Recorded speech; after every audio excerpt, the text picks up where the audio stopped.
Hello, welcome to the Football Bloc. My name is Brandon, and today I'm going to give my reaction to the crazy finish in Group A of the Club World Cup. So if that sounds interesting, let's hop right into it.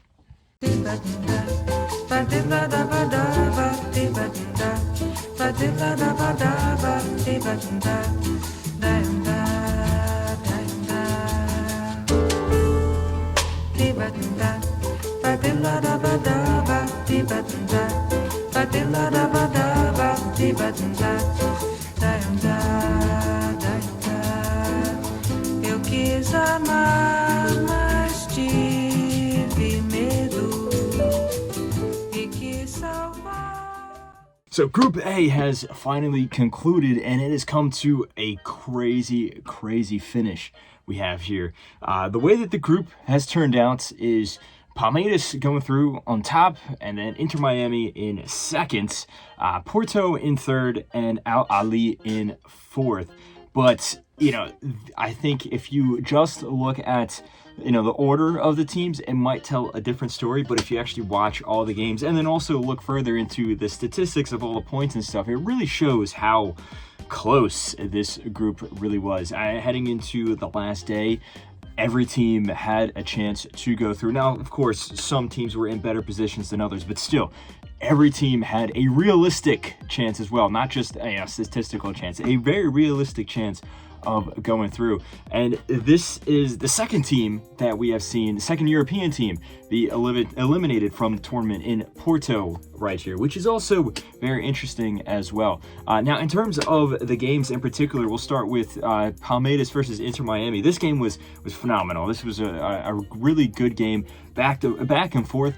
The first half, though, it was crazy. It was all Inter Miami. I mean, the way that they played, their defensive structure was heavily improved. I mean, going into this tournament, I thought that Inter Miami were awful. I mean, as someone who watches the MLS, and maybe not as much as I should as a proud American, but as someone that does watch the MLS, Inter Miami looked atrocious, specifically their defensive structure. And also in the first game of this tournament against Al Ahly, I think they got really lucky. They got better as the game went on, but they were really lucky. Similar story against Porto, although it was improved.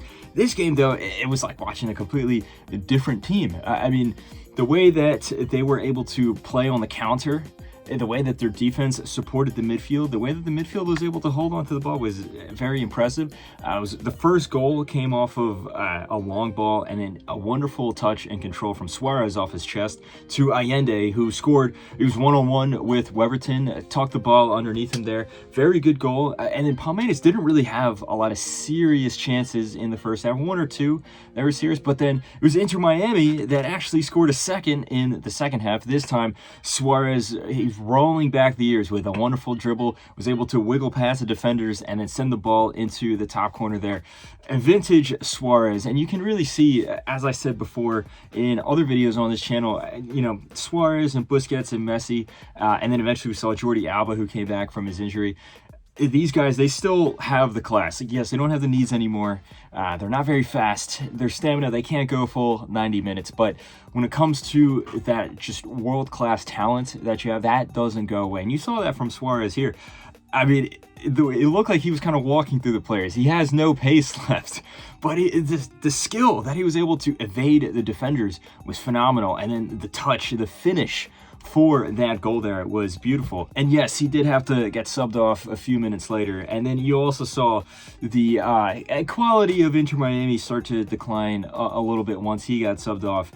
In reality, he was the best player on the field. Obviously, he had the assist for the first goal, and he scored the second goal. Messi didn't really have that good of a game. I think it's a testament to how good Inter Miami have improved, that Messi didn't have to carry this team, and yet they were able to come away with such a strong result. Now, yes, Palmeiras did come back into the game. Paulinho came off the bench, completely changed the game, and then he scored with a really nice finish, a good build-up play. And then from that moment on, it was a barrage of chances from Palmeiras. Their superior talent on the field, you have to say, really started to show. The superior tactical mindset from Abel Ferreira compared to Javier Mascherano really started to show as the match went on. And eventually Mauricio, who also came off the bench, he scored a really nice goal to tie it 2-2.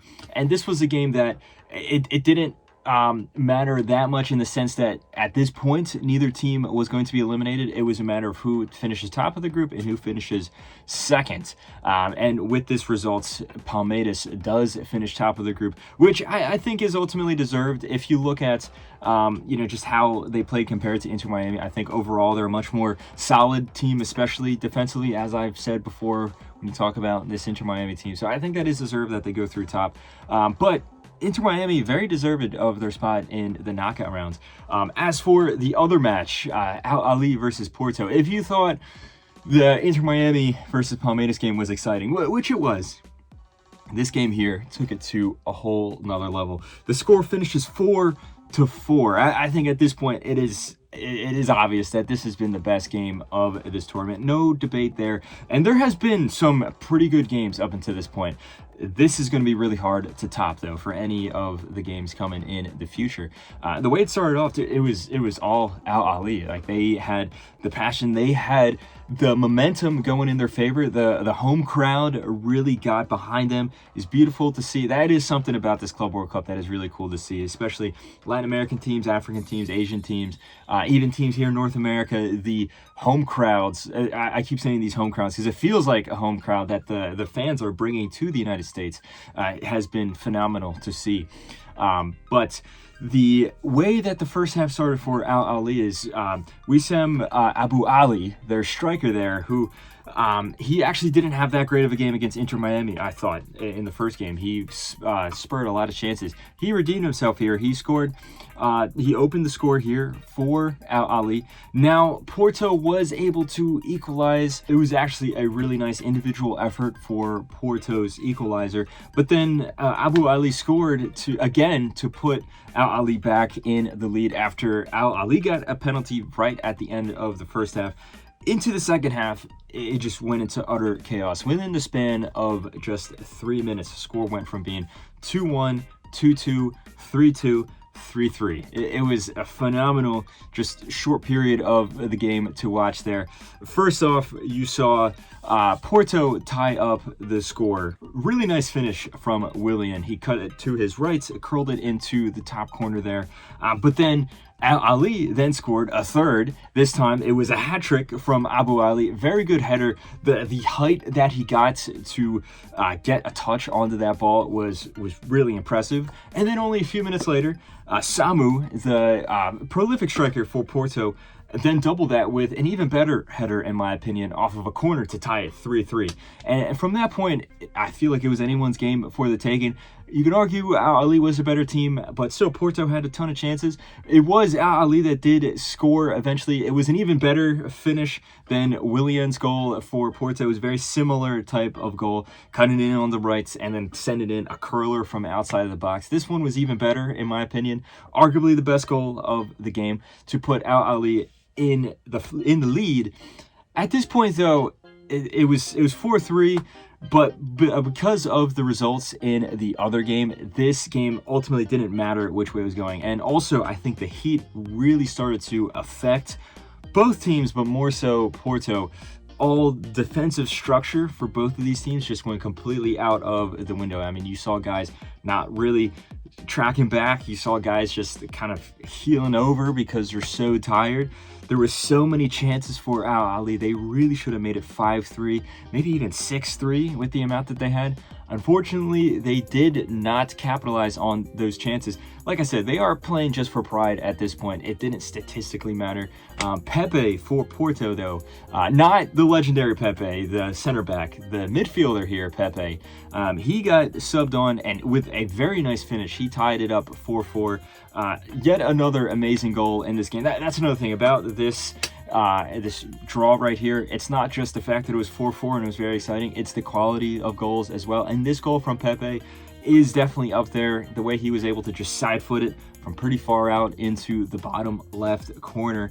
Phenomenal finish there. There was some half chances for both of these teams to make it 5-4 for either team, but ultimately they did not score.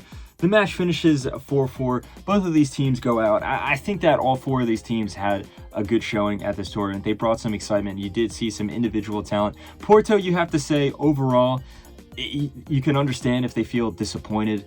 You would expect them to go through, maybe if they don't top the group, to at least go through to the knockouts. They ultimately could not pull that off. But there was a lot of individual highlights for this team. I think Samu had a great tournament. I think, if you look at the goal that Pepe scored, I think that he was a bright spot as well. There's a few other players here and there.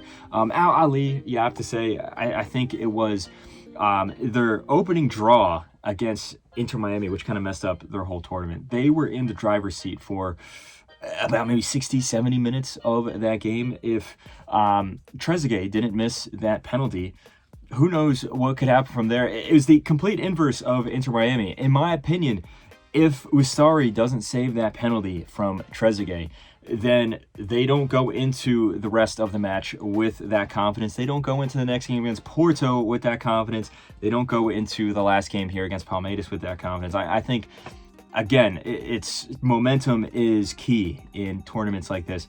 Without that save there, I think we're looking at a possibility of Inter Miami losing each of their games heavily and Al Ahly joining Palmeiras in the knockout rounds, maybe even Porto, depending on how the group would have looked at that point. But that's just how football is sometimes. This Inter Miami team is very exciting to watch. They're not the most stable, but I think ultimately they perform better overall than Al Ahly. This was a very good performance from Al Ahly to be able to draw a European giant like Porto like this, but they were also kind of disappointing against Palmeiras as well, especially going forward. They did not create enough chances going forward in both of the games against Inter Miami and Palmeiras, which is ironic when you look at how potent they were in front of goal in this game against Porto. So overall, I thought this group was amazing to watch. I enjoyed every single one of these games.